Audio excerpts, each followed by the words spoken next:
It's not that he should visit Venerable Gautama. It's that if Venerable Gautama wants, he may pay a visit to Venerable Canki. So that was their argument. So they came to Venerable Canki and asked him not to visit. They urged him. They tried to convince him, due to these reasons, you better not visit him. If there should be any encounter between two of you, it's rather Venerable Gautama should visit you. And they gave some reasons for this, why they were suggesting so. So one reason was, you are born in a very pure clan. The clan was considered very high. I think most of you know, as in India, the birth was considered something, some reason for the purity of some person.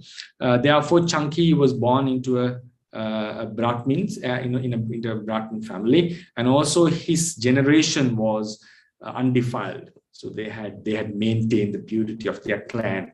So that was one reason that Canki should not visit Venerable Gautama. So rather, Venerable Gautama should visit Canki. Another reason was the wealth. Venerable Canki, or the Brahmin Canki, is very wealthy. So he had a lot of money, a lot of property. So such a rich man like you, it's not worthy that you visit him. Venerable Gautama, a recluse, if he wants, he may visit you. Then another argument or another opinion they had was because of your beauty. You are very nice looking and handsome. And such a person, being such a person, you better not visit Venerable Gautama. It's better for him to visit you. And another reason they brought was you have lots of disciples. You are a very renowned teacher, so it's sort of a disgrace for us, for the students, if our teacher pay a visit to Venerable Gautama. And another reason was King Kosala has venerated him, offered him this village, and also the well-known Pokkarasati also pays respect to this Canki. So being such a venerated person in the Indian society, it's better that Venerable Gautama visits you rather than you are visiting him. After listening to their opinions, Brahmin Canki said, okay, you have given your opinion, so just please listen to mine as well. Then he started to praise the Buddha. He said that this Buddha himself is also of a pure clan. His ancestry we can trace, it's undefiled. He is born into the Khattiya clan. And yes, it's true that I am a rich man, but please keep in mind, this Venerable Gautama was not born into a normal family. He became a recluse, abandoning lots of wealth. Even the kingdom he was supposed to attain by from his father. And also he ordained, not because he couldn't do anything at the very prime age, being a youngster, young person married to a beautiful woman, he abandoned the household life and came into the recluse life to become a recluse. And also he possesses, being a handsome person, nothing to say about his handsomeness, he possesses all the 32 marks of a great man. Therefore, he surpasses anyone in the beauty. And also, it's true that King Kosala respects me. It's true that the Pokkarasati respects me. But keep in mind, King Kosala has gone refuge under this Venerable Gautama. He respects me, but he goes under refuge. And not only him, even the Magadeshwara, the king of Magadha, Bimbisara, had gone refuge under him. Pokkarasati had gone refuge under him. Therefore, he is much higher in these circumstances, in these measurements. He's a higher person compared to myself. And finally, he mentioned, Venerable Gautama is a visitor. I think you know the word Atiti Devo, right? in your culture, we normally say Atiti Devo, a visitor should be respected very highly. Therefore, being a visitor, he has visited our region. So it's our duty to pay a visit and have a discussion with the visitor, especially of his caliber. Then he was able to convince his disciples, and then all of them agreed, and they went to meet the Buddha. Having visited him, they exchanged friendly greetings. They had a nice discussion. While they were discussing some philosophical matters, some old Brahmins who are well learned and were very venerated by the Brahmins, they were conversing with the Buddha. So among them, there was a young Brahmin who was of the age 16, as the Sutra mentions. He started to converse with the Buddha in between the talks of the elders. And I think, in these cultures like India and Sri Lanka, it's not that much polite if you talk between while the elders are speaking. So we better, normally the culture is you better wait till their talk is finished and then you can raise your opinion. Then Buddha respected this culture, and he said to Kapatika, who was conversing in between the elders, he said, Venerable Kapatika, you better stop talking, because it's not polite that you talk in between while these elderly Brahmins are talking with me. It's not that much polite, being such a young person. So Buddha respected this cultural norm. Then, but this Canki, this main character of the story, he said to Buddha, Bhante, Venerable Sir, though this Kapatika is young in age, it's true that he's 16 years old, but his knowledge is not to be considered inferior to us. He is capable of discussing with you. He has the knowledge, he has the capacity to have some deep intellectual discussions. Then the Buddha thought, this Kapatika, being like a grandson to this Canki or to other Brahmins, is being highly praised by these Brahmins. So it seems like he has the capacity. Then Buddha directly investigated his mind and the capacity. He knew, yes, he's such a person. He had the potency to understand the Dharma. Then, but Kapatika was somewhat offended, I would call, or either he respected the Buddha's suggestion, because Buddha said not to talk while the elders are talking. Then he kept silent. But Canki praised him. Then Kapatika thought, this young Brahmin, he thought, yes, I should respect Venerable Gautama's suggestion. But if he looks at me, then, because Canki praised him, if he looks at me, I would ask a question from Venerable Gautama. Buddha read the mind of Kapatika. These are mentioned in the sutras. He read the mind with his mind, and knowing his capacity, knowing that Kapatika is capable of asking a very important, good question, he looked at him. The Buddha raised his face and looked at Venerable Kapatika. Then, knowing that Buddha is looking at him, he asked a question. This question led to, in my opinion, one of the greatest discourses in our Buddhist teachings, in our Theravada tradition, which has been preserved. This discussion explains us how could someone who is not a Buddhist, who is not a follower of the Buddha's teachings, how could someone gain the genuine faith step by step?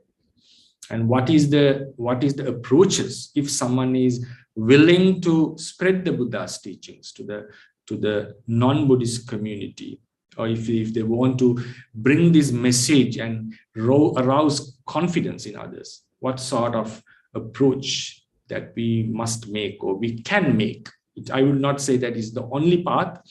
It's one of the solid paths that we can use in propagation of Buddha's teachings.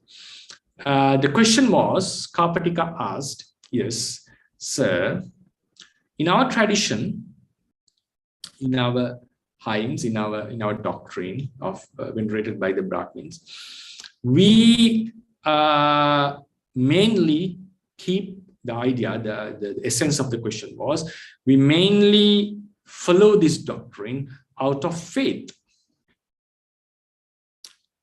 And we believe that only this doctrine is true, everything else is wrong. That's how our teachers follow the doctrine. We keep a very solid, strong faith in our tradition, in our teachings. Then the Buddha asked a counter question. Yes, now you are saying that you keep a lot of faith on the doctrine about the liberation that has been explained in doctrine. Has any of you attained this liberation in this life? Then Kapatika said, it doesn't mention what was the doctrine he was referring to. The sutra doesn't mention it. Then the Buddha asked, has anyone claimed that among the contemporary Brahmins who are in the society, has anyone claimed of their attainment? Then he said, no, none of us have claimed, but we keep a very strong, solid faith on it. Then the Buddha asked the question, has any of your teachers, preceding teachers who were before you, till the 7th generation, at least till the 7th generations, do any of them claim that they have attained this liberation? And the Kapatika said, no. Then he asked the third question, as the founders of this doctrine have claimed about this attainment. It doesn't, sutra doesn't mention what was the doctrine. Then the Kapatika said, no. That was his answer. Then Buddha said, yeah, if you say so, if you have not attained this, is none of your teachers have attained, claims to have attained. Now the founders have claimed to have attained. Then it seems like a line of blind people who are following a certain destination. Not the beginner, not the ones who are in the middle, not the ones who are at the end, see the destination. So how can you claim that you are walking towards the correct direction? So that was his counter argument Buddha asked. So you should not keep a blind faith on something which has not been attained. That was the argument. Before going into this discussion, I would also like to emphasize one point. Think about the question the Buddha asked. So his first question was, have you attained? And he said, no. Has any of your teachers have attained? So it means, if Kapatika said yes, what does this implicitly say? Yes, if even you have not attained, if your teachers have attained it, you are still capable of advocating this doctrine. So to my understanding, it doesn't mean that the Buddha always said that if you are advocating a doctrine that you have to have attained it. No, it is not necessarily. Even if your teacher has attained it, you are still able to transfer the doctrine. The best example is Uddaka Ramaputta. You can see in the Arya Pariyesana Sutra, Uddaka Ramaputta was the son of Uddaka. Sorry, Rama, son of Rama. Uddaka was his name. The teacher was Rama, his son was Uddaka. Rama had attained the 4th Arupa Jhana, but Uddaka had only attained the 3rd Arupa Jhana. But he was conveying the message given to him by Rama. He has not attained the 4th Jhana, but he was preaching about the 4th Arupa Jhana. Bodhisattva, having listened to the doctrine uttered by Uddaka, originally advocated by Rama, was able to attain the 4th Jhana, 4th Arupa Jhana, immaterial Jhana. So that's why Uddaka Ramaputta said, yes, you can take over the entire disciples, including myself, because you have attained what the Rama had attained. Uddaka had not attained that. He was just preaching it about the 4th Jhana. fourth arupa jhana. So therefore, even if the teacher has attained, enough the teachers have attained, if you have not attained, you are still capable of preaching the Dhamma according to the Buddha standards. And he mentioned, even if the teachers have not attained, if the founder has attained, still it's not a fault for you to advocate, because it makes sense, because we can at least say that our founder has attained this. We may not be able to attain it at the moment, but we can try, because at least someone has attained. Therefore, another point is, it's always recommended that you practice and attain and preach the Dhamma. That's for sure. There's no argument in that, but it's not compulsory. A person, even though he has not attained, he is capable of conveying the doctrine attained by his past teachers. Anyway, we'll go into the discussion now. Then he claimed, no, none of us have attained, but still we keep faith on it. The Buddha gave a very strong, I would call a counter argument, which was quite strong. And then Kapattika moved on to another aspect. First he said, yes, we keep strong faith in our doctrine. And then he said, it's not only the faith, we have Anussava. The first one was Saddha. Saddha is faith. Anussava. Anussava, normally we translate this in this Pali, we render it in English as the tradition. The tradition. Sometimes you may see a translation as hearsay. Anussava is something that you heard from someone else. But in this context, Anussava means the tradition. The tradition which has been preserved for generations. It's also another reason for appealing the belief. Because a good argument normally a tradition would bring is, why did the tradition preserve this doctrine if it doesn't make any sense? So that is also another normal argument that we can get in a tradition. Even in the Buddhist traditions, we bring these arguments sometimes. If it was not true, if it doesn't make sense, if it is not attainable, why did they make such a sacrifice and protected this, preserved this tradition? Then the Kapattika was now, the Buddha was emphasizing your faith is not that much stable. It's sort of a blind faith. Then Kapattika moved on to the tradition. He said, yes, we keep the faith on the tradition. We believe the tradition. It has been preserved for generations. So it makes sense to believe such a tradition. Then the Buddha said, okay, now you are moving your argument from faith to tradition. Then Buddha took the entire discussion under his control. Then he said, okay, wait, now you are moving from faith to tradition. Let me conclude this answer.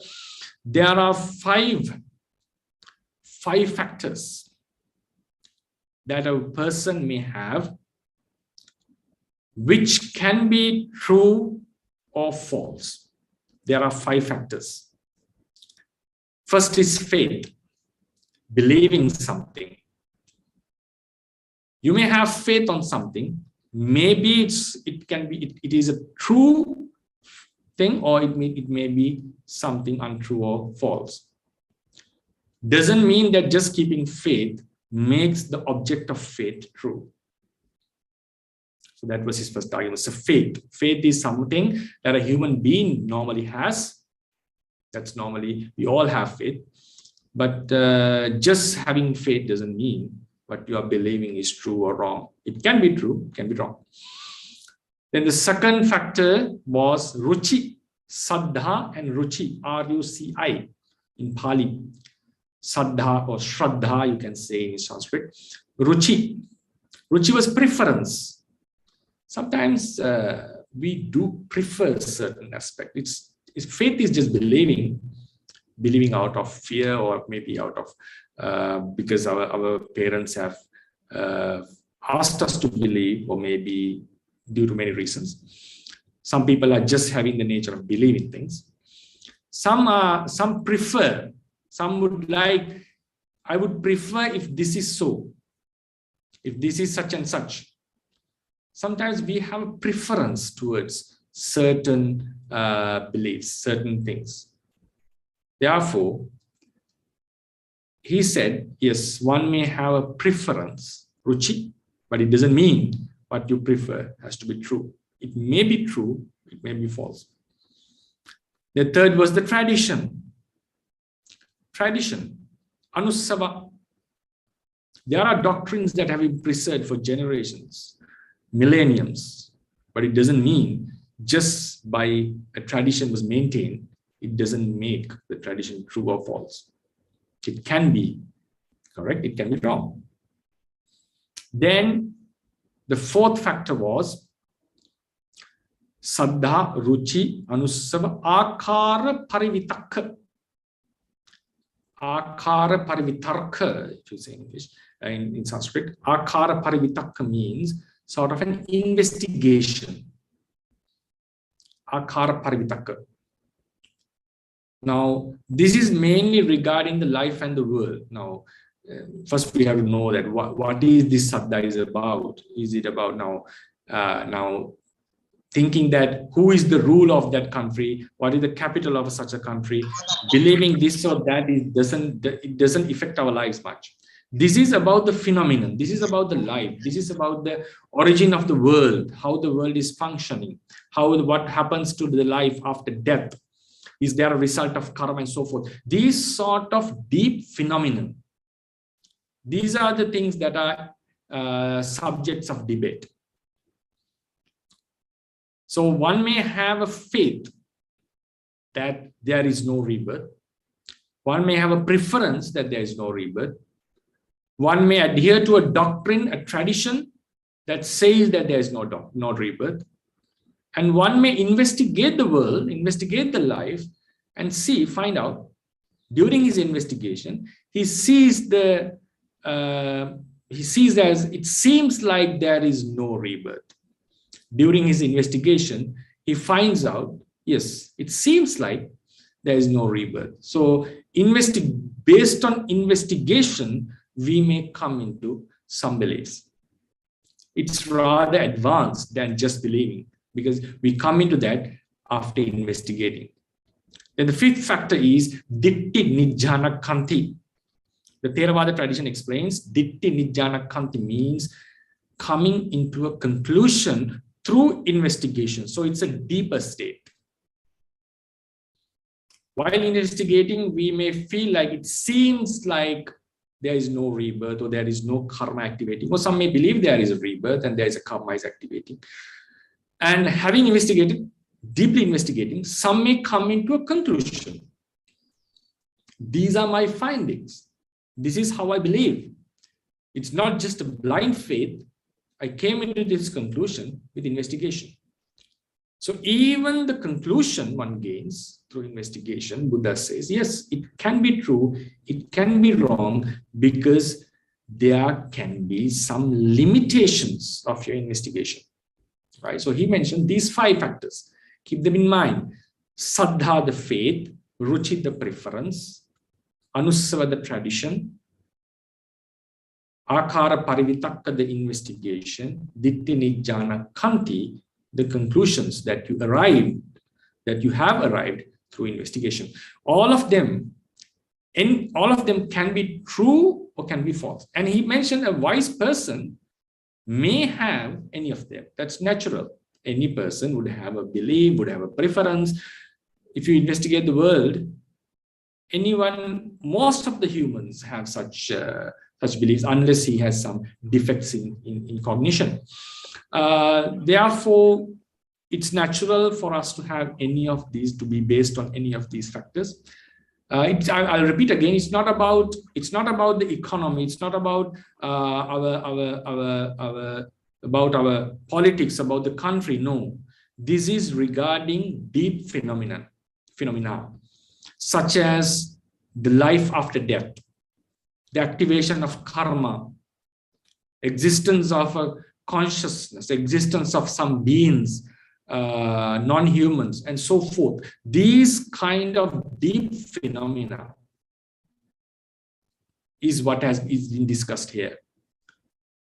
For that one, some would have faith on some doctrines, some would prefer some doctrines, some would have some would adhere to a tradition, some would do an investigation, and some would come into a conclusion through investigation. The difference between the last two is, first is like, while we are investigating, you may see it seems like there is no rebirth. It seems like there is a rebirth. That's such sort of a unconcluded investigation is there. And some would come into a conclusion and believes that and keep the faith that yes, this is this and this. Then Buddha said, yes, one can have any of these five, but it is not wise for him to come into the final conclusion out of this. If someone maintains the idea that my faith is correct and everything else is wrong, my preference is correct and everything else is wrong, our tradition is correct and everything else is wrong, and my investigation is perfect and my conclusion is perfect, anything other than that is wrong, idameva satchang mogamanyam, only this is true, everything else is wrong, then Buddha mentioned this is not a wise stance. It's not a safe stance. If someone comes into such an attitude, it means he's closing the gates for further development. What does this mean? As normal, ordinary human beings, we have limitations. We have our capacities. So, as humble beings, we should know that there can be some other wise people or beings who may see the truth deeper than we do. There's always a possibility.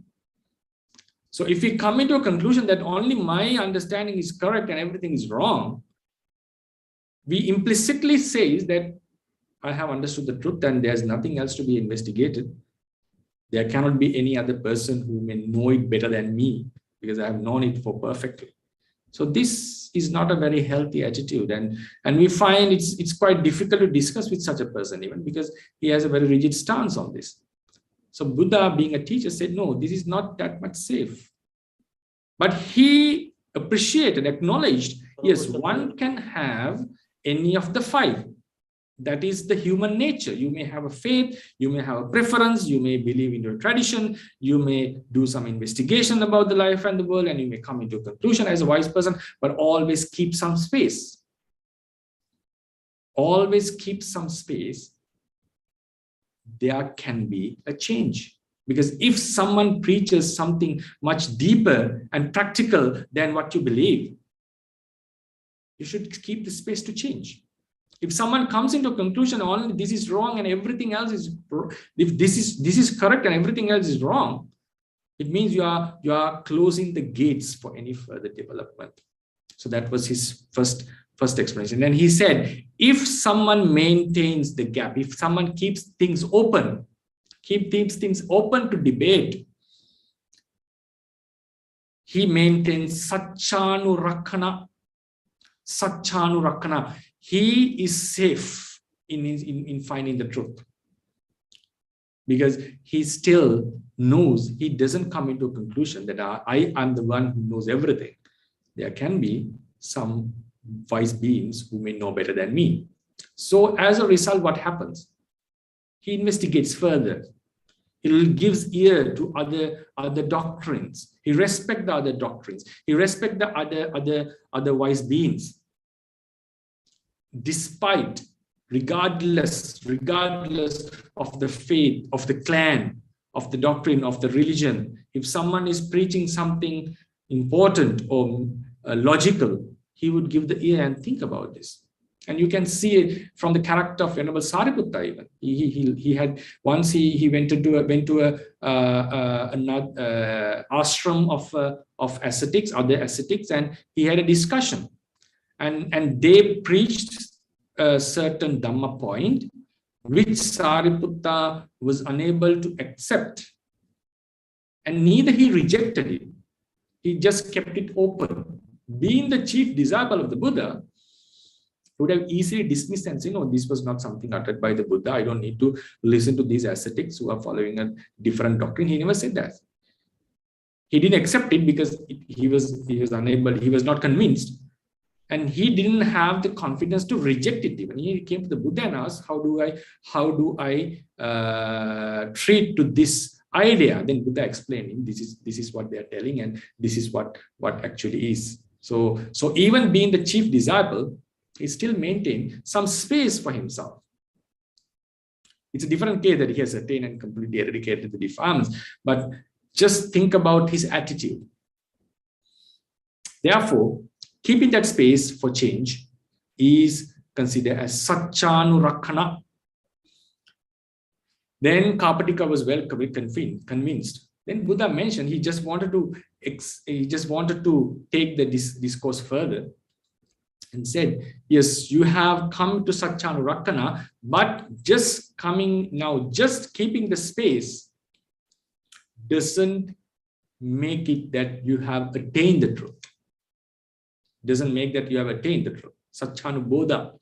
Then he asked, yes, now I'm clear that to be safe on the path, we may have any of these 5 factors, but we still always should keep some space for change. And how do you, Venerable Gautama, how do you recommend that one would attain the truth?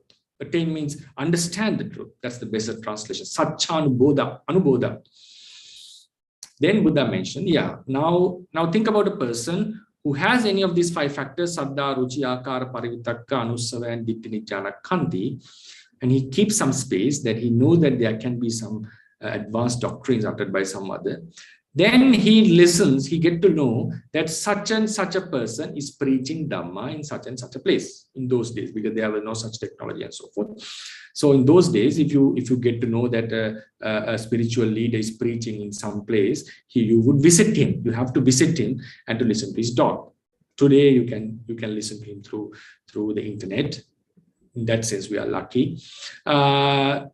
So knowing that there is such a reputed person preaching Dhamma, we may go and listen to him.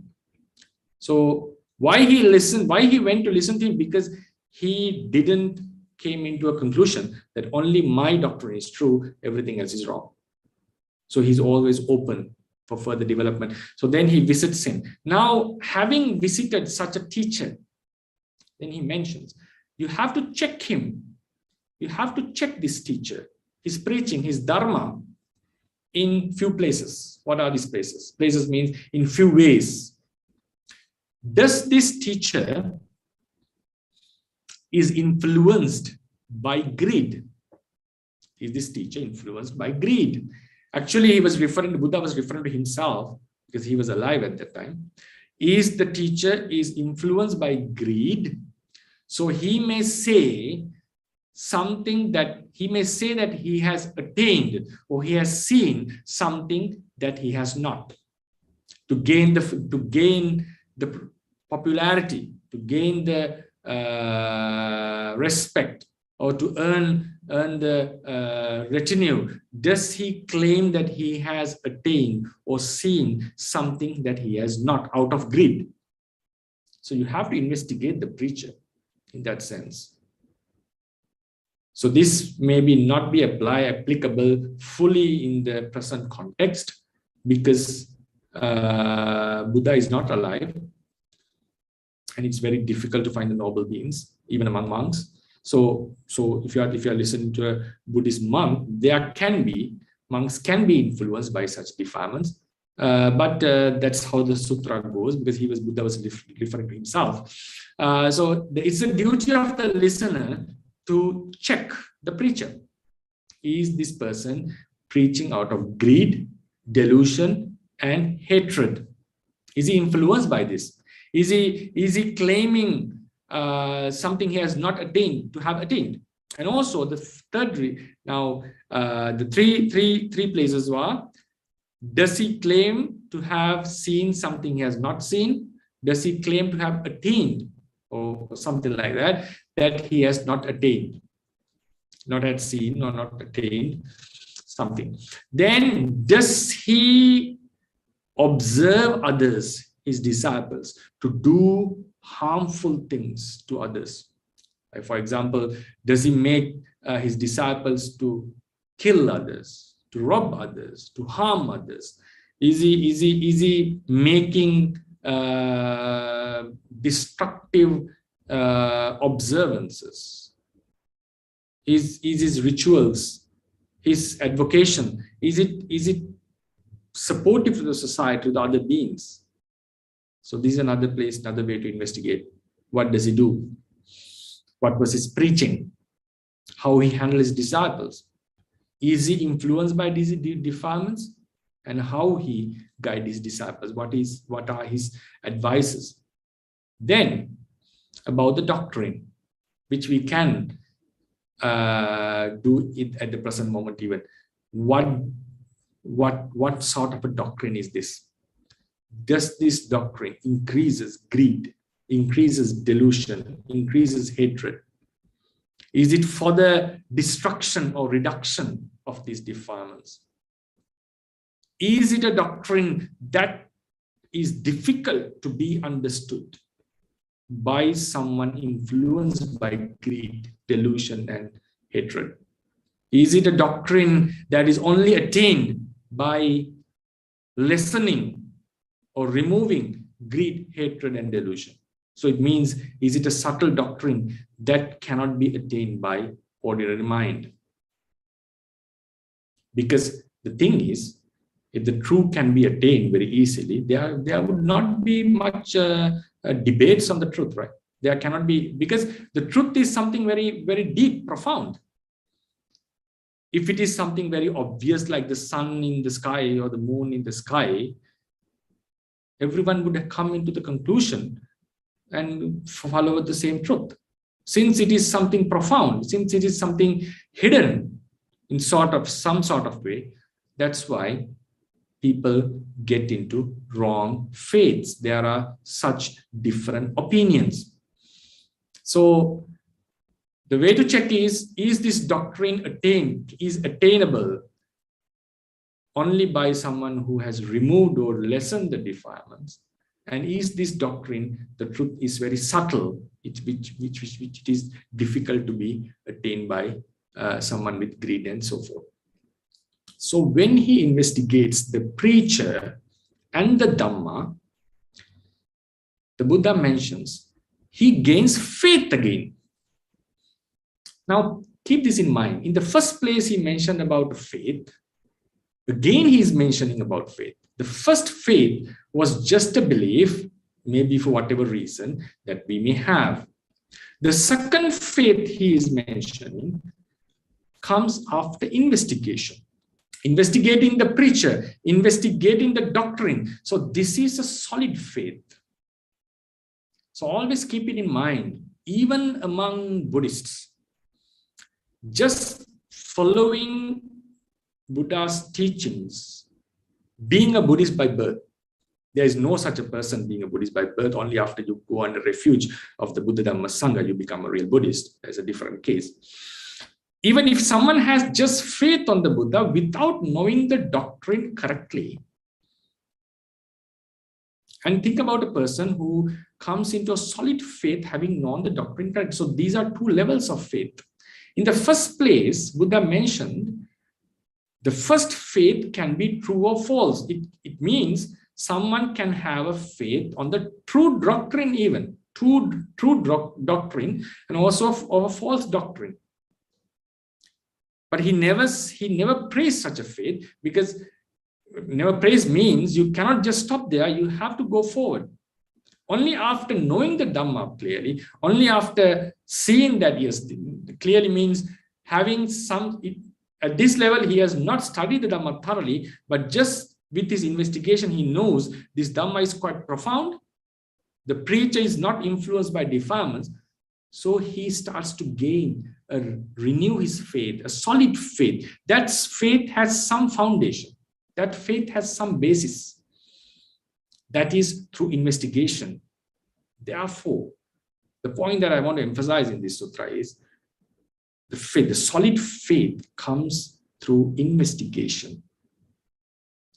So in order, if you want to bring someone, even someone who is believing a different faith, or someone who is believing the Buddhist doctrine, whatever it is, in the basic level, people may have various faiths. But if you want to bring someone into a solid faith, the best way is that we have to preach the Dhamma in a logical way that makes them to understand, that makes them to think, and to gain the faith naturally. Yes, this makes sense. And also preachers, especially the monks or the lay scholars who are preaching, should have some discipline in them, because the preacher is also a very vital factor for someone to gain faith on the doctrine. In the very basic level, the listeners would look into the monks, how they are behaving. Is they are fully indulged in greed? Are they are spreading the hatred? Are they deluded? So then naturally people would evade us, move away from us. So it's our duty. We will not be able to maintain the level of the Buddha, that's for sure. But at least we have to have some discipline on this. So only then this message can be spread. And also we have to preach the Dhamma correctly, deeply, and logically, which makes them to get convinced, yes, this makes sense. So therefore, Vinaya discipline is very necessary, especially for monks who has taken the responsibility of spreading the Dhamma, and also the knowledge, ability to properly preach the Dhamma. So I'll conclude the lecture. I'll conclude the lecture a bit quickly because the time has run up, I think. Then after gaining the faith, the sutra goes on. If I mention this, look into the sutra and says, after gaining the faith,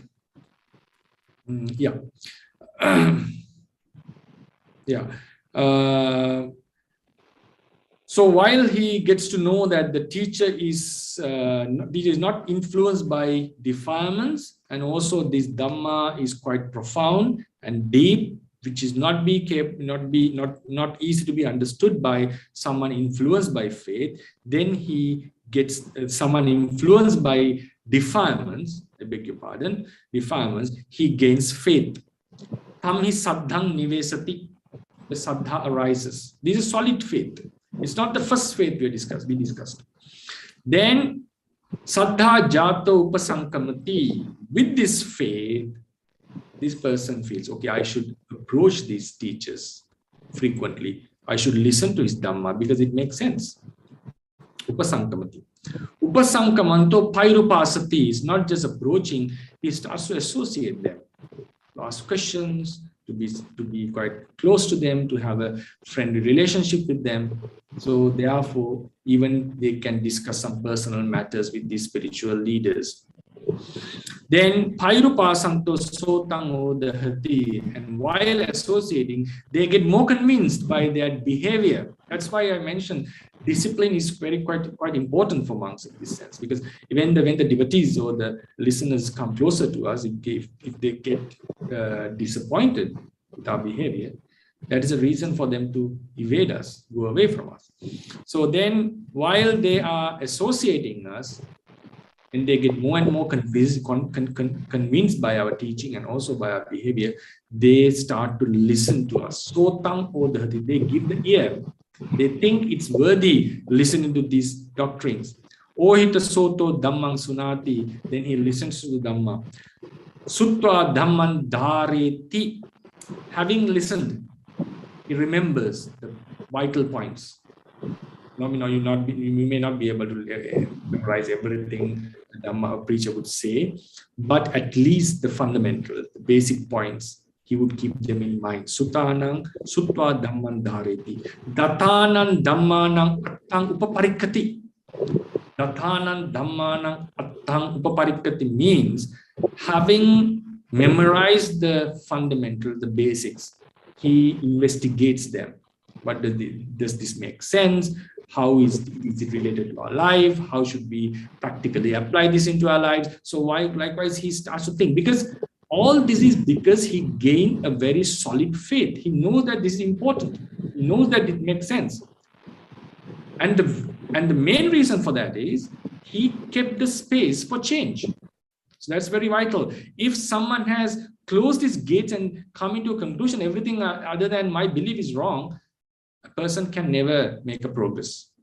So now, only when there are such people, we should be able to convince them. Once we convince them, then only people would get the genuine faith. Then they would approach us, listen to us, then start to investigate the Dhamma. Datanang Dhammanang Attang Upaparikati. Attam Upaparikato Dhamma Nijjanang Kamanti. This means while they are, Attang Upaparikato Dhamma Nijjanang Kamanti. It means while he's investigating, he understands the Dhamma deeply. Then he gets to know, oh, in this place, what the Buddha meant was sila, here it's samadhi, here it's panya. In this place, one needs to put more effort, one has to calm down the mind. So likewise, about the doctrine, about the meditation path, things get clear. He understands the Dhamma very clearly, perfectly, knowing what is the meaning of a true one sutra and so forth. It comes through investigation. So there should be some deep investigation in Dhamma. So the initial faith was because it made sense to them. They were convinced with our behavior, by our behavior. But now, due to that, they start to plunge into the Dhamma and study the Dhamma deeply. Then they get to know what it is. Then what happens? Knowing the Dhamma deeply, Dhamma nijjana kantiya sati chando jayati. So while you are studying the Dhamma, the person gets more convinced. And knowing the suffering of samsara, the benefits of nirvana, then what happens? Automatically, the zeal, the desire, chanda arises, the wanting to practice. More you study the Dhamma and more you get convinced, then automatically we get to be, what am I doing? I'm wasting my time. I should put more effort. If I don't practice, I would end up in such and such a destination. I would lose the opportunity. So chanda arises. Chanda jato ussahati. Then due to chanda, he puts effort, ussahati. Ussahitva tuleti. So while he's putting effort to practice, at the end, he starts to see the nama rupa as anicca, dukkha, and anatta. See them as impermanent, suffering, and non-self. That is the vipassana meditation. So while he, then having seen tulayitva padahati, he makes a lot of great effort at the final level of vipassana. Then pahitatto samanu, kayena chiva, paramasatchang, satchikaroti. Panyayacha nang ativijja pasati. It means he attains the noble path, attainment. Then he mentions, this is the understanding. So it comes in a sequence. Then he mentioned, but you have not attained the truth yet. Understood the truth, but not attained. Attainment comes immediately after the understanding. The fruition arises. Magga phala. The first was till the magga. So as a result, phala would arise. That is called satchanupatti. Satchanu Rakkana, Satchanu Bodha, Satchanu Patti. So if someone understands the Dhamma, naturally he would get into the fruition, Satchanu Patti. And this is how the sutra ended. Then Kapatika Manavaka, then he asked the questions in the reverse order, and Buddha mentions them, the reverse sequence as well. Then he was convinced about this, and he became a disciple of the Buddha. So I consider this as one of the very significant sutras uttered by Venerable Gautama, the Buddha, and it shows us how one could gain strong faith and step by step attain the final liberation. Yeah. So there are many ways to investigate on it, to do some research on this. So to conclude, there were 3 stages. First, apart from the initial story about the sutra, one may have 5 factors: saddha, faith, preference, ruchi, anusava, tradition, akara parivitarka, investigation, and ditti nijjana kanti, the conclusion. Any wise man would have any of them, but one should not come into a conclusion that my understanding is correct and everything else is wrong. He should keep some space for further studies, further investigation. Then, having known that there are wise people who are preaching Dhamma, he should approach them, try to investigate his character to some extent, and also listen to the Dhamma and investigate the Dhamma. And he should check whether the person is influenced by defilements. Is he making others to practice unwholesome practices, or is this Dhamma can be attained? How is this karma is attainable with greed, hatred, and delusion? Only if he finds out that the person is not that much not influenced by defilements, is not making others to do wrong things, and also if the Dhamma is so subtle, which is not attainable by someone influenced by these defilements, then he gains the solid faith. Then, based on this solid faith, he approaches the teacher, he listens to his Dhamma, studies the Dhamma, investigates the Dhamma, get convinced, and then naturally what happens? The desire arises to practice. While practicing, he sees the Dhamma by himself, the impermanence, non-selfness, and suffering, and then he attains the final liberation. So this is the sutra, how it goes, and I hope I was able to convince my message. Yeah, and I hope everyone will be able to practice this, and also to spread the Dhamma, following this advice given by the Buddha, and spread the message of the Buddha all around the world while you attain the bliss by yourselves. Yeah.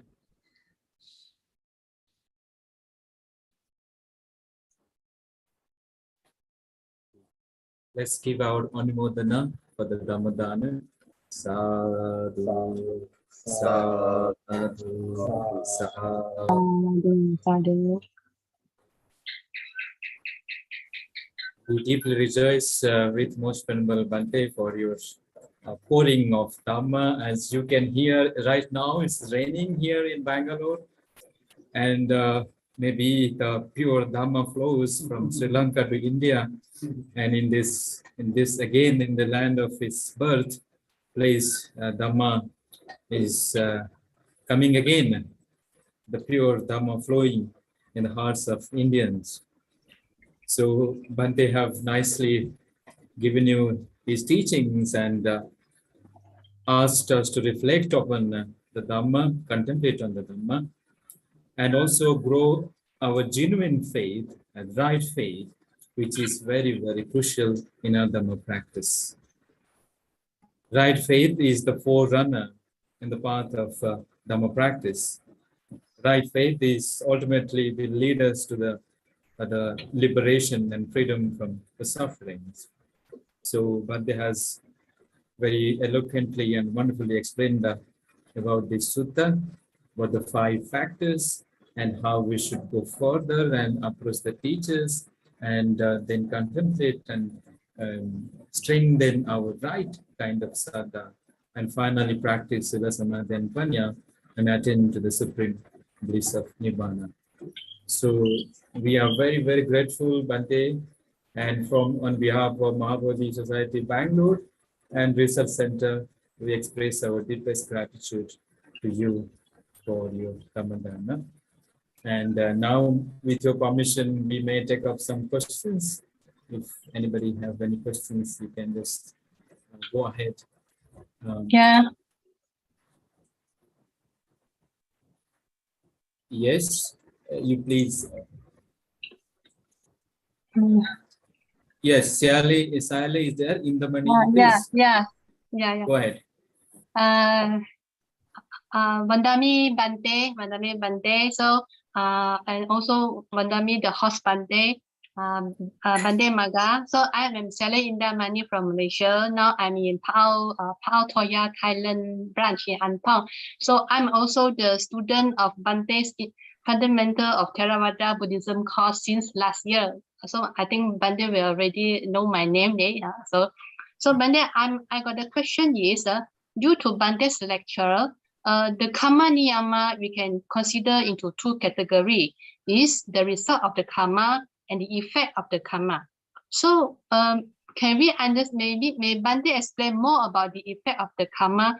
Can we understand by these terms of 4 types of karma, about this effect of the karma is Janaka karma, supporting karma, counteractive karma, and destructive karma? And also, can we understand this the effect of karma by using the terms of the Patana, the Upanisaya, Pakato Upanisaya Pachayo, the Purima Akusala Dhamma, Pachimana Akusalana Dhammana Kesanchi, Upanisaya Pachayana Pachayo. And also the third question is, may we know the effect, the result of karma, and the result of karma and the effect of the karma? Where is the source of these terms that mentioned in Pali text or its commentary or sub-commentary? So all of my question is only surrounding about the effect of karma. So Sadhu Bante. Yeah, thank you for your question, which I think it's something based on one of my previous lectures, right? Yeah. So as the question was raised, karma, effects of karma and the results of karma. When you say Janaka, Upattambaka, Upapilaka, and Upaghataka, all categorized under results of karma. They are all results. And the results are also twofold, producing Vipaka Chitta Chaitasikas, Kamaja Rupa, and having effects on Vipaka Chitta Chaitasika, like supporting them and so forth, bringing them food, causing a lot of diseases and so forth. It doesn't mean that every disease is a karma vipaka, or it doesn't mean that everyone gets food only due to karma. Sometimes the karma do support in such cases, and also if they are all categorized under results of karma. And I mentioned the effects of karma means, for example, think someone being virtuous or someone who is generous. He will be praised by the society. Everyone would like to respect him. He would gain a front seat in many of the assemblies, and that is because of his character.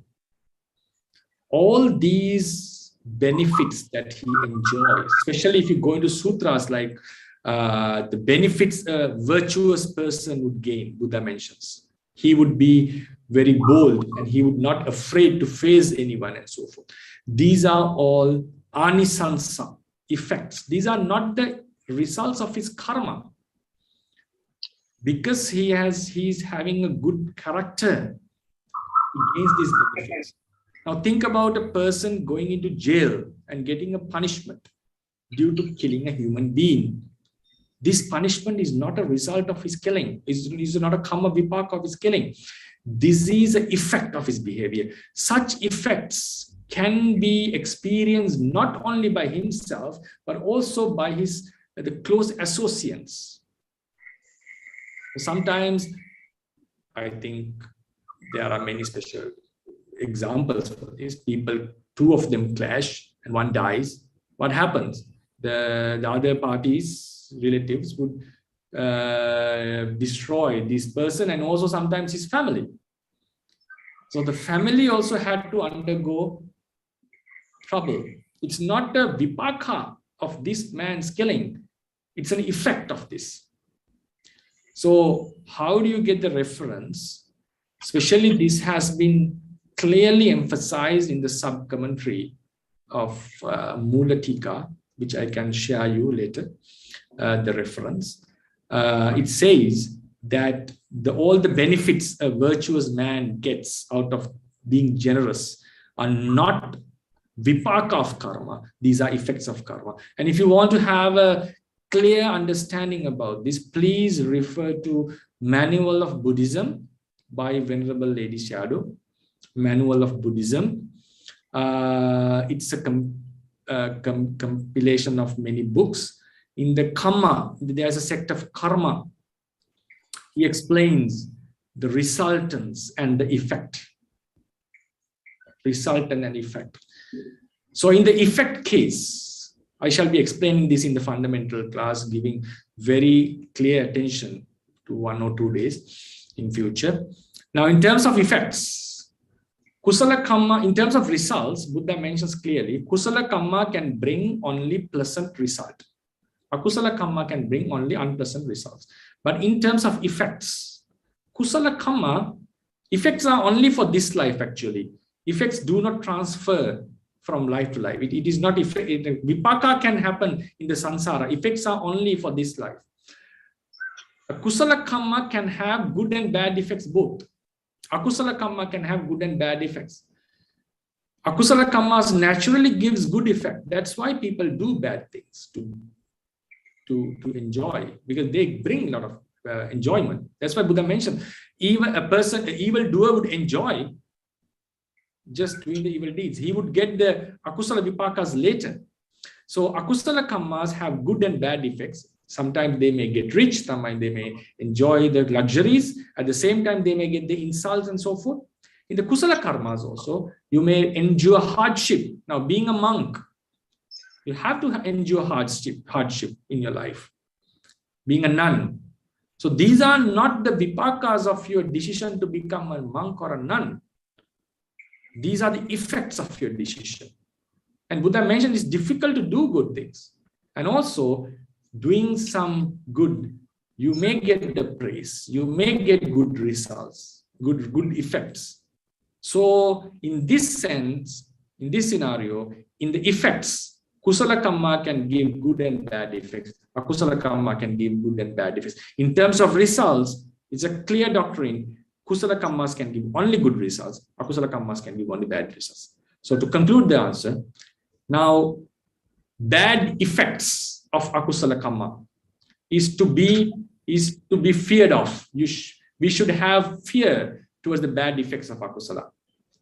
Good effects of akusala, we should disgust it. We should not appreciate it. Bad effects, the hardship of kusala, we have to endure it, tolerate it. Good effects of kusala, you have to enjoy it. You have to be happy about it. Yeah. So this is how I would explain this. So, but because some of them they do not understand how come a good karma can bring to the bad effect. That's why they don't understand about this. It's like this now. For example, someone preaching Dharma, for example. Now there are many rules that Buddha laid down on this regard. Now think about a monk preaching Dhamma to a female alone, for example. It's a kusala thing, right? You can do it with wholesome mind. But how many bad effects that can have? People can have doubt about him. People may have accusers. Sometimes he may not be able to face again the society.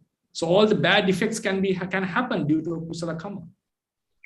So these bad effects are not out of our control. Our intention was to preach the Dhamma and to enlighten this female. We may do it out of great compassion, but this can have a bad effect. So therefore, Buddha has laid a lot of rules for monks on this regard. So one more thing, Bante, can we understand by using the term of Pakato Upanisaya Pachayo? It means prima kusala dhamma kesanchi akusala dhamma now. Can we use by this term to understand more clearly? No, that in that sense, I'm not talking about this. This is a different aspect. For example, purima kusala to akusala is like someone having done a lot of bad deeds. He regrets about his bad and he thinks, okay, I should do more good. So why he was convinced to do good? Because he knows I have done a lot of bad. To get rid of these results, at least I should do some good thing. So the past bad deed that he has done was a great cause for him to get more energetic in doing kusala. If he had not done such bad things in the past, he may not do the kusala in such an energetic manner. He may not get that energy. So therefore, in sometimes, akusalas do support the rising of kusala. Even the kusalas having done in the past, one may get, okay, I did this and this, and having the mana, conceit, looking down on others. Sometimes doing kusala can, based on those kusala, one may have akusala thoughts even. So likewise, that is how the Upanisaya Pacha has been explained. Okay, thank you, Bante. I'll try my best to understand it more. Sadhu, Bante, sadhu, sadhu. Okay, sadhu, sadhu.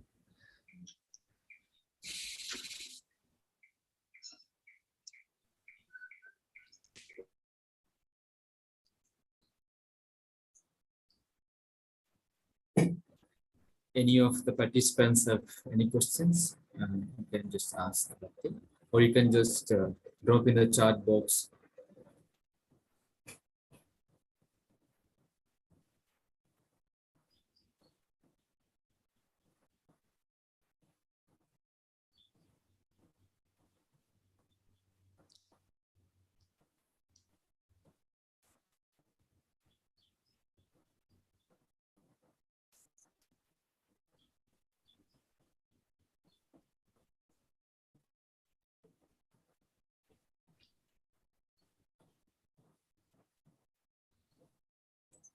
Yes, one person has questions from Canki. Yeah, you can please go on with your questions, please. Yes, good morning, Bante. Yeah. Bante, where I remember when we were studying about Sila, there is a place where we can read the detail about the 5 precepts. So, for example, with killing to the others. So, because so many doubts arise. For example, if I kill when walking and I don't see the ants and things like that. So I remember each sila has maybe 5 factors. So the perception of the being, the intention, like actually killing. And so where can I read that, Bante? I don't know. That is not a sutta. I remember it's maybe commentary, but could you please also remind where is this the place, and if we have time, the factors? Yeah, this can be found in commentaries, not in the sutras directly. Sutra gives us from what we abstain, like a person should abstain from killing and harming and give up all the weapons and practice compassion towards the beings. That's the normal advice given by the Buddha. Sabba pana bhutesu daya anukampi, something like that. And nihata sakto nihata dando, having abandoned all the weapons and all, that he is harmless to the others. That's how the killing has been explained. Normally, this kind of factors we get in the commentary literature. To my memory, it can be found in the Dhammasangani commentary, and also many other sub-commentaries, that especially the commentaries that explain the Abhidhamma Sangha, we can find this. In the Paramattha Dipani also we can find this. If you are able to read the Pali, you'll be able to get the clear understanding on this, because maybe the expositor, you'll be able to find out. There's a translation for the Dhammasangani commentary, the expositor, translated by there were 2 authors, if my memory was correct. Yeah, I have that one. Yeah, so in that exactly the place, I have to think on that. I cannot recall immediately. Maybe it was in the Kusala Kamma, Akusala Kamma. There was a sector for that. Kusala, in the first part of the book, explaining the Kusala Chitta, Kama Vachara Kamma, Kaya Kamma, Vachi Kamma, something like that. I think most in that place we can find each and every precept has been explained. Just to give you a brief explanation of the first precept, I'll not be able to explain all because it would take some time. In the first precept, there are 5, but it doesn't mean that all the precepts have 5 factors. Some have 4. For example, sexual misconduct has 4, and is different for a man to a female, according to the gender as well. Musavada also has 4 factors. Surapan, drinking alcohol also has 2 or 3 or 4 factors. If I just elaborate some points on killing, it has to be a living being, a real living being. For example, if a child kills a human in a video game, or In such a thing, you don't commit any akusala. Akusala thoughts may happen by playing, that's a different case, but not the akusala of killing. If someone kills someone in a video game, it can be a cause for him to have bad thoughts and it may influence him to kill someone in future. That is a different case. But just by killing someone in the video game, he doesn't commit panatipata. Then one has to know that he is a living being. Now, while we are stepping forward, we think there's a stick and we step on it. It happened to be a worm. There's no panatipata. Unfortunately, that being may have died, but we don't commit because we didn't have the perception of a being. Then there should be an intention to kill. A doctor trying to save a patient, maybe out of a mistake or some reason, he may die. But he had the intention to save him. Though he died out of his action, he doesn't fall into have committed, into the category have committed killing. Then there should be some action, the intention to kill. There should be some sort of effort involved. Now, some may think, oh, it's better that this person die. He may have thought and suddenly that person died. No, just because of you had a thought and that person happened to die doesn't make you to have committed the killing. There should be some at least verbal or physical effort. Verbal effort means it's not just cursing. Verbal effort means make someone to do that act. And either we use our body to kill the person. The commentaries explains about some mantras, some sort of black magic that was done in the past. I'm not going to explain it, not going to touch upon that because it's open to debate. So mainly either causing someone else to kill verbally or in a written message or killing by himself. Just mere thought would not entails you to have committed the killing. So it should be a living being. The one we have to have a perception that it's a living being, perception knowing that it's a living being. We should have an intention to kill, and should make an effort. And finally, the being has to die. Even all the factors were there. If the being didn't die for whatever reason, still we have not committed the akusala. We have committed some sort of akusala, but not the act of killing. Then the practical questions. Now, for example, we may burn some paddy field or field somewhere to plant. Surely we know that living beings would die. So keep the distinction here. Knowing that beings would die and the intention to kill are different things. For example, while we sweep the garden, we know that there is a possibility some small creatures may die. We know that. But our intention is to clean. If you are capable of saving the being, that's okay. But if you are just sweeping and it happens that they die, and we know in our subconscious that the beings may die, as long as we don't have the intention to kill, we are not committing any sin. So that's why farming is considered as a righteous livelihood. In farming, we have to, I think you know, in these countries, you have to burn the areas, especially when we are planting the vegetables and so forth.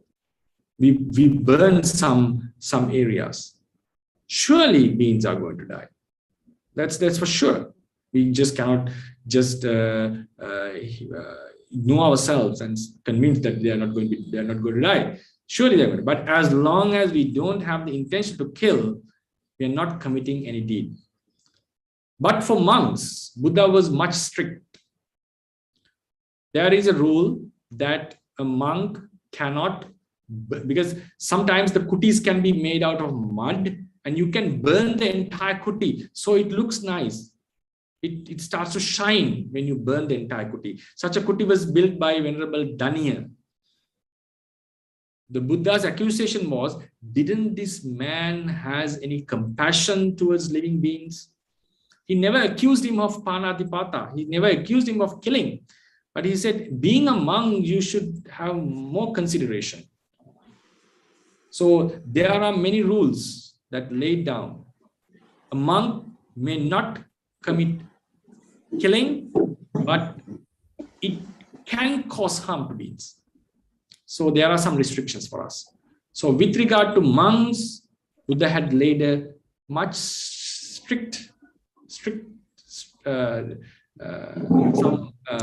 more strict rules regarding them. But with regard to lay people, regard to Panchasila and so forth, knowing that such things can happen and having the intention to kill are two different things. Please keep this in mind. Therefore, yes, so only someone has an intention to kill, then one commits killing. Yes, Bhante. My question is because when we share the Dhamma, especially in the Sila, because I'm from a Catholic country, so there is a lot of questions about like eating meat, but actually also about a lot of questions about Kamesu Michachara, you know, that because there are so many new new ways of relationships in Western countries, that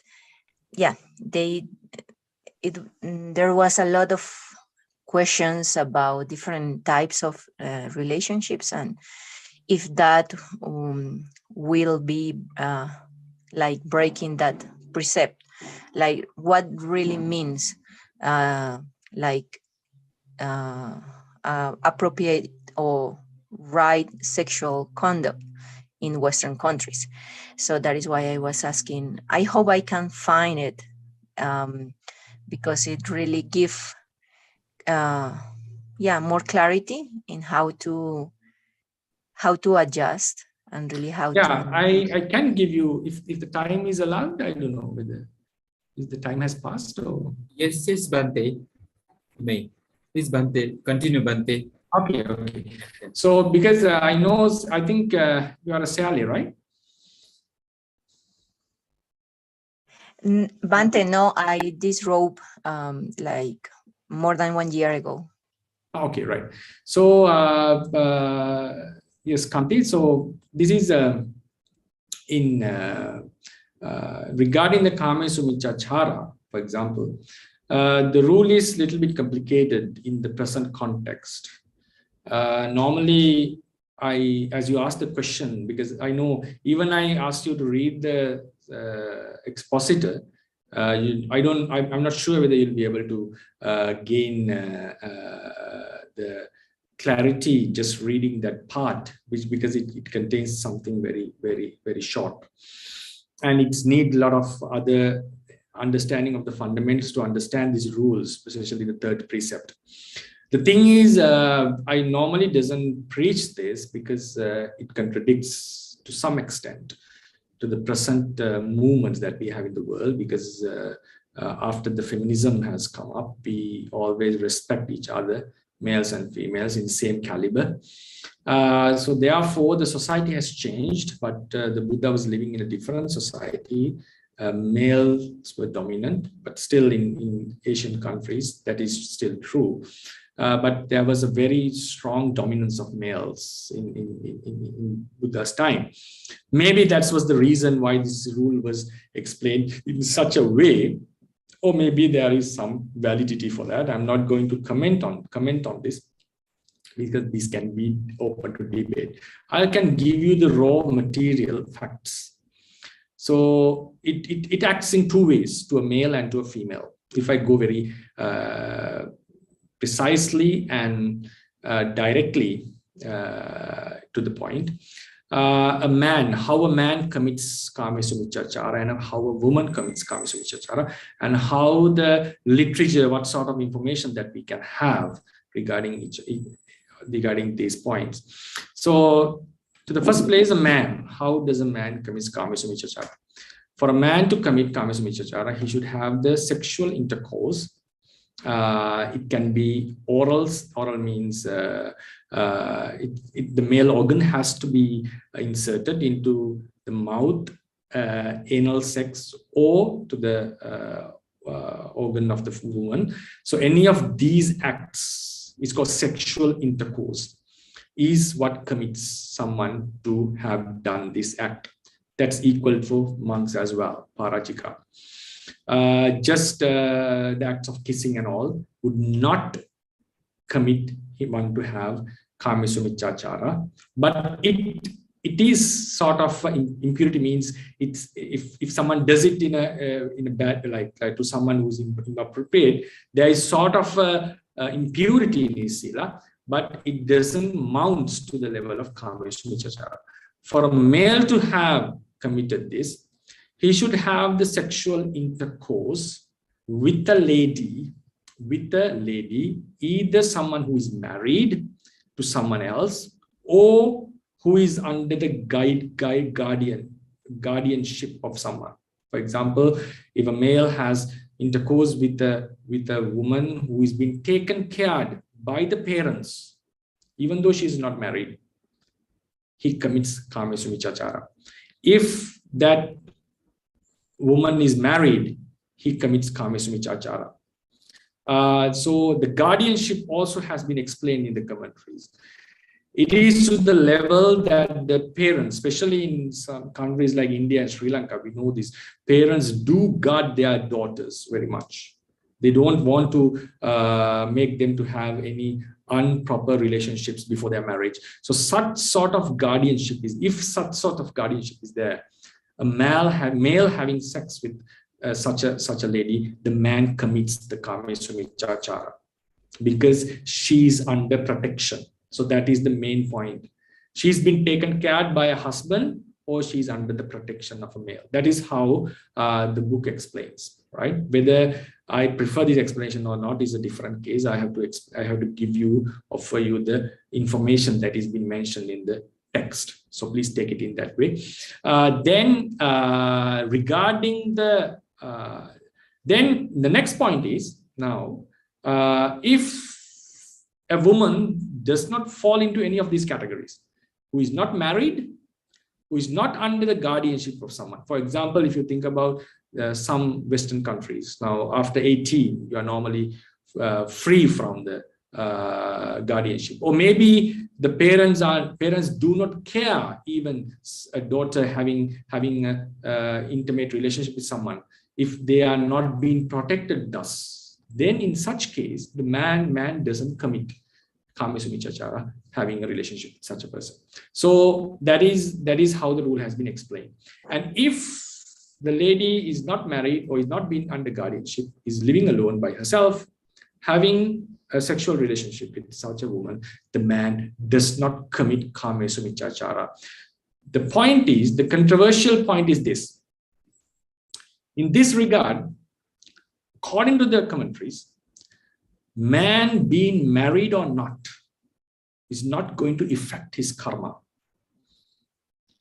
Even a man who is married, having sexual intercourse without the consent of his wife, with someone who is not under anyone's guardianship or not married, the man does not commit kamasumichachara. This is the point. This is why I said it's been explained in two different ways. The man's material status is not going to affect his karma. It is decided by with whom he is having the intercourse. If he is having intercourse with someone else's wife, or if he's having intercourse with someone, a lady who's been protected by someone, maybe by father, mother, or even brother, or even son, he commits kamasumichachara. He being married or not is not going to affect. But for the lady, it's different. The female, it's different. Female commits kamasumichachara only when she is married. Only when she is married. If she is married, she cannot have sexual intercourse with someone else other than the husband. Then, even while the female is under the guardianship of father or brother or son, being protected by someone, if she has a sexual relationship with someone else, the man commits kamasumichachara, but the woman does not. The reason, the commentary says, because she is not married. Only after the marriage, the husband gets the authority. So this is why I said this is an explanation in a male dominant society. I don't know whether this is capable to be applied today or not. It's a different story. I have to mention what the book says. So this is how a woman's sexual misconduct has been explained only after she's married. There are two exceptional cases. A woman who has been ordered by a king and someone else, I really don't remember them, and they are not applied today. In those two cases, she is not capable of having sexual intercourse, even though they are not married. Two very special cases. But in other cases, if the woman is not married, there's no way that she can commit kame sumichachara. And then finally, you find it in the Jataka. If in such an ancient story, when the king didn't have children, the priest told him, we have to have a hire to give the kingship. So if you die without a son, there's going to be a chaos in our kingdom. So you have to have a son. And it showed that he was not having any children.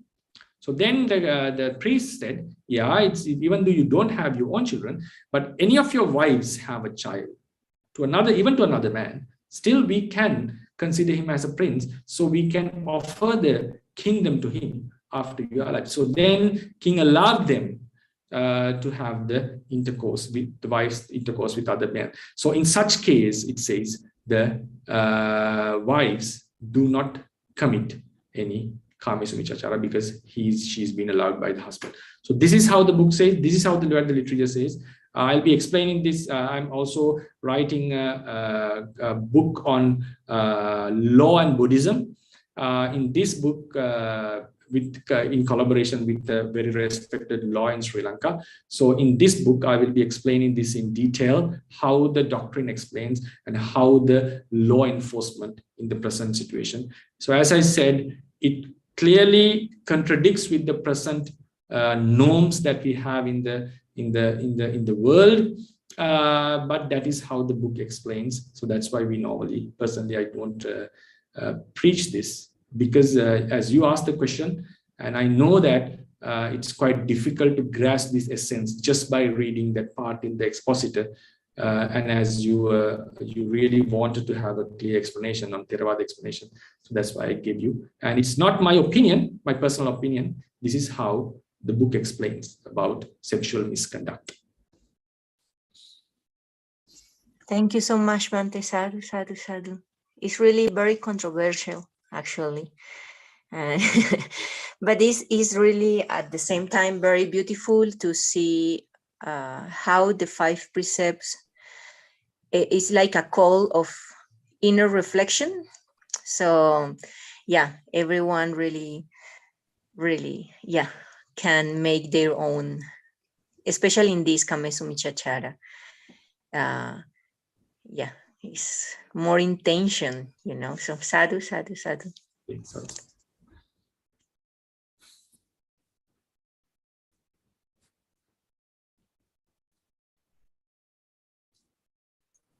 So, okay, Bhante, I think anyone have any questions, or we will now go for merit sharing and blessings to all of you. We can take last questions, one more questions if anybody have. Bhante, may I ask a question? Yes, sure, Vijay. Yes, Mr. Vijay. Thank you, Bhante, for the wonderful Dhamma talk. I'm encouraged by Buddha's words of free inquiry. My question in particular, in this age, where there are different paths, how can one, as a lay person, can conclude the inquiry? I personally, feel that I have seen a lot of positive changes in this path, and that is a good indicator for me to continue.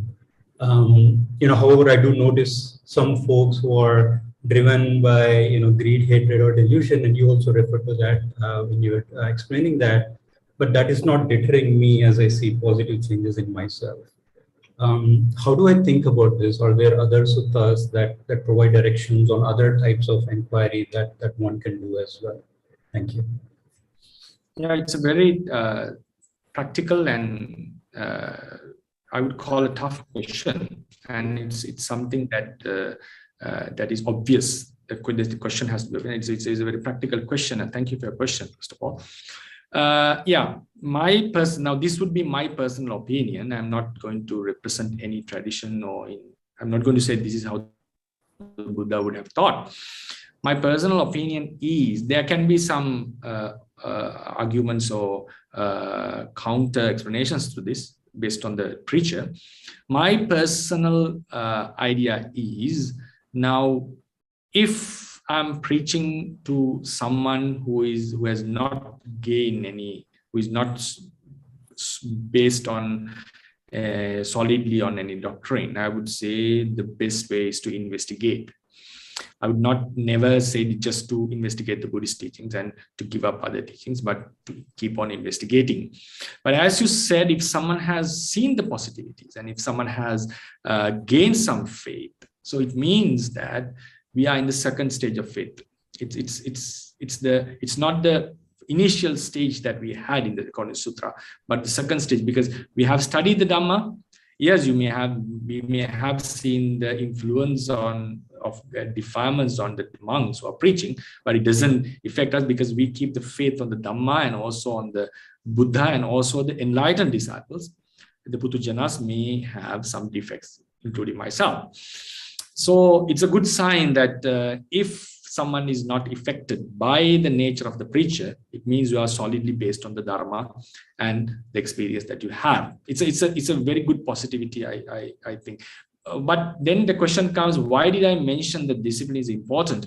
That is for the first entrance. That is for the first entrance. Like if someone is a non-Buddhist who doesn't know what Buddhism is, much he doesn't know what Buddhism is, but he can be surely get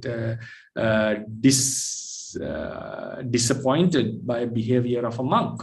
He may just completely evade Buddhism forever because he may have seen a bad behavior of a monk. It is possible.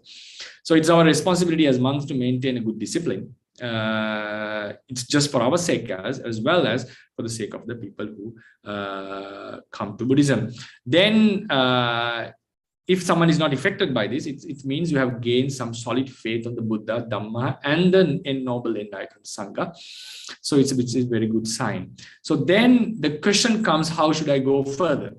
How should I go further? Or so whether should I investigate on other religions and so forth?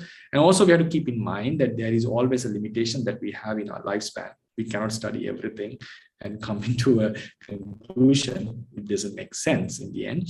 So my personal opinion, that's why I say it's something personal, opinion is, if someone has gained some faith on a certain path, and if someone is somewhat confident on this and it's seen the positivities, it's up to him to walk on this.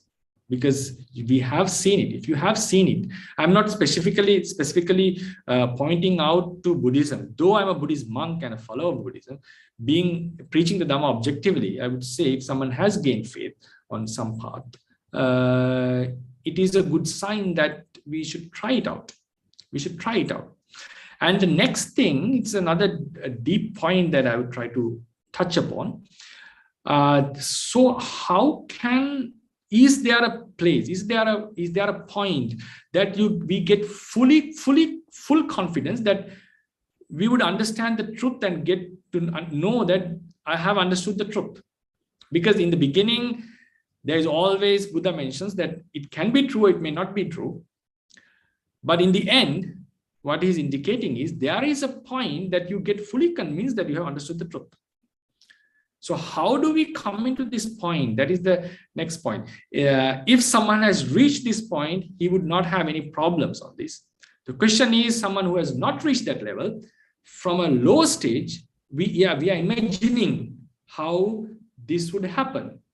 If now, at the moment, we know we are open to truth, we are partially convinced, but the doctrine says, yes, we should investigate, but at a certain level, if we have understood the truth in its true level, there should be a place that we are fully confident that I have understood the truth.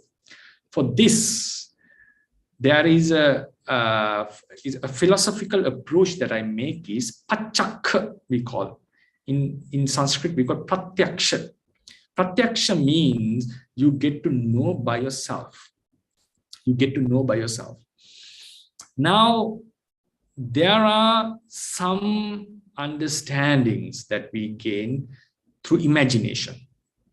Some understandings we may get through belief. Now, for example, I'm not disrespecting any religion.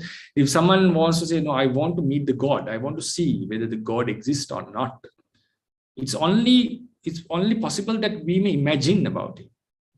Or sometimes you may see it in a hallucination or a dream, but there's no way that you can get convinced that I saw the real good, right? Even one of the main religions which were advocated in the world, which has been advocated in the world, the prophet saw the God, the prophet saw an angel, and he was later convinced by his wife that yes, that is the one whom you saw was the real angel.